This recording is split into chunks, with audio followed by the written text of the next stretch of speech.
بسم اللہ الرحمن الرحیم۔ Welcome to English P S. آج کے اس کلاس میں آپ ایک چھوٹا سا ایڈوانس انگلش سینٹنس اسٹرکچر سیکھنے والے ہیں جو اسپوکن انگلش کے لیے انتہائی امپورٹنٹ ہے۔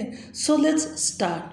کوئی ہے جو یہاں آ سکے، کوئی ہے جو یہ پڑھ سکے، کوئی ہے جو مجھے بتا سکے، کوئی ہے جو کھیل سکے۔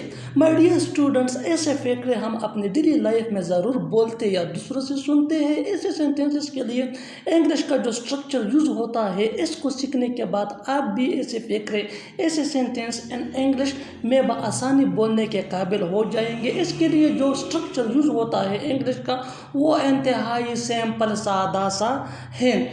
Is there any one who, is there anyone who plus can plus V1 plus object۔ کتنا سمپل آسان سا اسٹرکچر ہے۔ is there anyone who plus can plus V1 plus object۔ اس فارمولے کو اچھی طرح سمجھنے کے لیے کچھ مثالیں لیتے ہیں۔ let's see with the help of example for better understanding۔ کوئی ہے جو یہاں آ سکے، کوئی ہے جو یہاں آ سکے۔ is there anyone who can come here؟ is there anyone who can come here؟ Next example for better understanding. اچھی طرح سمجھنے کے لیے ایک اور مثال لیتے ہیں۔ جتنا زیادہ آپ پریکٹس کرو گے اتنا ہی آپ کے لیے بہتر ہے۔ کوئی ہے جو میری مدد کر سکے، کوئی ہے جو میری مدد کر سکے۔ is there anyone who can help me؟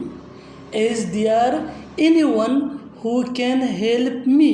Next example, کوئی ہے جو یہ پڑھ سکے، کوئی ہے جو یہ پڑھ سکے۔ is there anyone who can read this؟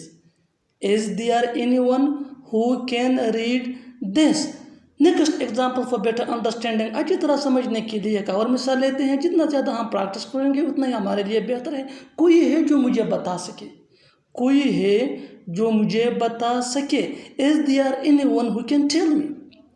is there anyone who can tell me؟ اور آخر میں یہ سینٹنس آپ کے لیے اس کا جواب کامنٹ باکس میں ضرور دینا۔